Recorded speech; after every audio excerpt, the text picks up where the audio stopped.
networking, connections, and finding your path to what that amazing gig, career, or that series of gigs that end up in your resume and your portfolio are going to be. I'd love to hear from you on the panel. What are some of the networking tips that you have to offer? You know, I'm thinking, for instance, just quickly with Rafa. Rafa's been really active in roles at the Recording Academy and the Latin Academy for years. I know, having many colleagues and friends, including those on stage involved in the Recording Academy, that's a lot of getting to know, supporting each other, the community of music makers, production folks, engineers, the P&E wing. Maybe we start there, Rafa, because you have so much experience working across so many people that touch the Recording Academy, and many of the audience here will be members and maybe award winners someday. I think it's a great organization, and what attracted me to both of these organizations wasn't because I was winning them or anything like that, but was because of their mission. And their main mission was, one of them was actually education, and the other one was protecting the music makers, protecting music makers, basically. Protecting them with the new laws that were being passed in Congress.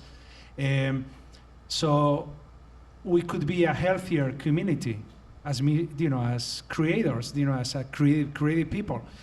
And I think that networking is half of the game when you're building your career. You cannot dismiss where the opportunities are. You really don't know where the opportunities are. They might be right in front of you, and you're just looking the other way. That's what happens most often.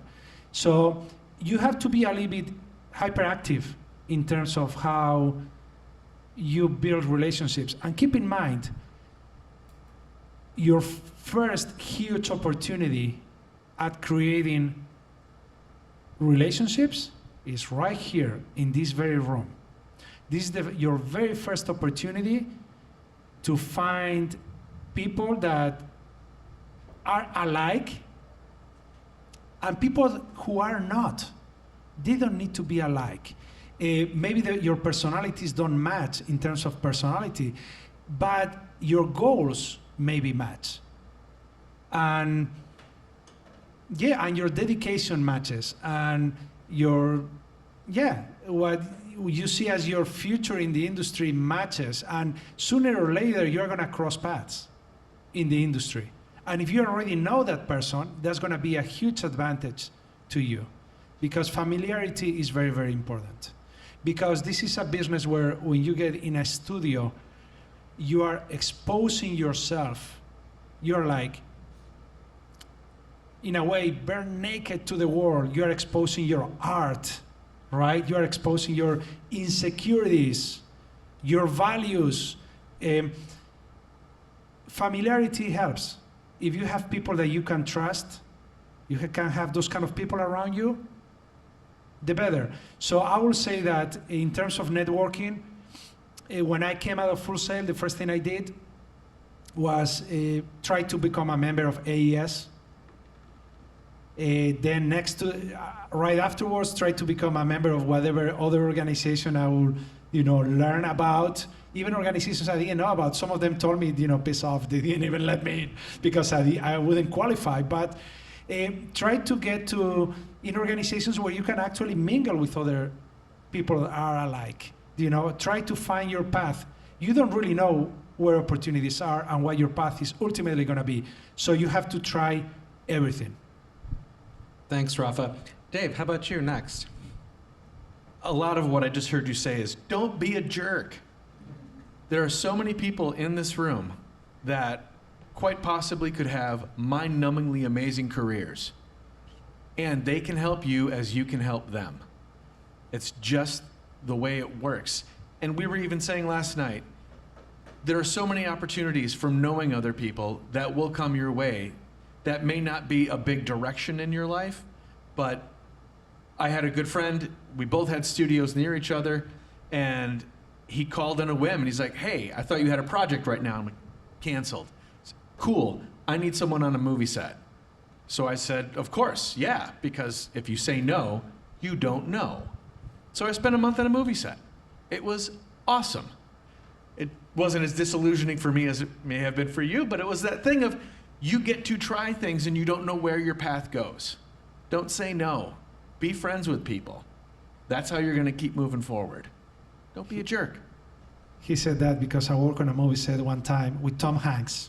I was super young, and I couldn't watch a movie for the following 3 years because I know what was going on behind the scenes. I was like, oh God, there must be 100 people this side of the shot, and it was terrible for me. I love it.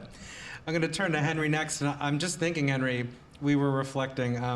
Henry and I met each other 25 years ago. Check me if I'm wrong, or maybe a little bit more, in Normal, Illinois, at the College Music Society meeting there. And now we've stayed in touch for more than 25 years and crossed paths, me at many different companies in many different roles, and I've had the pleasure of watching Henry grow in his career. I know his wife, I know his children.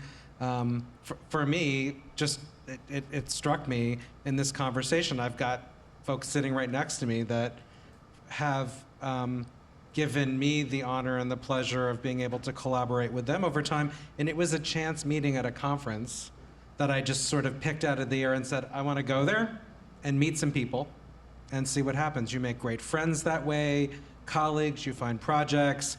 This is how I've found jobs in my career over the more than 30 years that I've worked in it. So Henry, first of all, thank you for being a dear friend for so many years, but share with the audience what are some networking moments and advice you'd offer up to them? And thank you, Lee. We have been great friends for 25 years, and I just appreciate Lee for tolerating me over those 25 years. You know, I was thinking about what my colleagues were saying, and I really believe that you're on this journey right now, and don't despise your journey, because you're networking now. And don't despise the little job. I joked last night, and it's not really a joke. I did a lot of work and do a lot of work with church music, and I would joke and say, you know, I would do almost anything before notation software. There I'd be writing orchestral scores, copying the parts by hand, and they say, we'll give you a love offering. And there wasn't much love in that offering I eventually got, you know. But I'm just saying, but for me, I had a chance to do that. And I can think of all these experiences where it was the experience that became the networking, that my gift began to reveal itself. And I didn't despise doing the little thing. I wasn't trying to get that great gig at the very beginning without paying my dues. You can't escape putting your 10,000 hours in. It's just not going to happen. But people will begin to find you, and I can honestly say that in my career, that the gigs where I just thought I would go after have never turned out as well as the many gigs I've gotten where the phone call has just kind of been there. Hey, you've done this. How about doing this for me? And that's been my whole career. And I think you're there now, building that network, building those careers, building those experiences that when someone calls you and asks you, can you do this? Yeah, I can do that. You see? Thanks, Henry. And you know, it occurs to me, Rafa and I shared a similar moment last night. We've crossed paths tangentially over the years.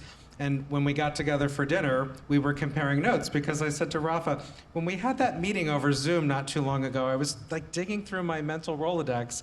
And when did we meet at the first time? And the first in-person meeting happened to be an event connected to the Recording Academy. We were working with the Grammy Music Education Coalition, had an event at the iconic Village Recorder in LA, in West LA, the recording studio. And it just was one of those things that through the dinner conversation and thinking about the networking and connections you make over time, it was like, light bulb moment. That's where it was where we met the first time. Although Yes. we have many people in common, so. Yes, absolutely. Yeah, you never know, and keep in mind that how you get to work with people has to do with reaffirmation too. You have to see those people more than once, usually. You know, nobody gets starstruck in the first meeting, usually. But you have to, you have to become a little bit familiar to other people. And that's how, people, first of all, people know that you haven't died. Second, it's a reaffirmation you haven't died. Secondly, they know you are serious about it because you keep coming. You keep coming at them, right? You keep showing up. So that's the first thing. Show up. Always show up. And there's another one. Never be late to anything in life. Never, ever be late.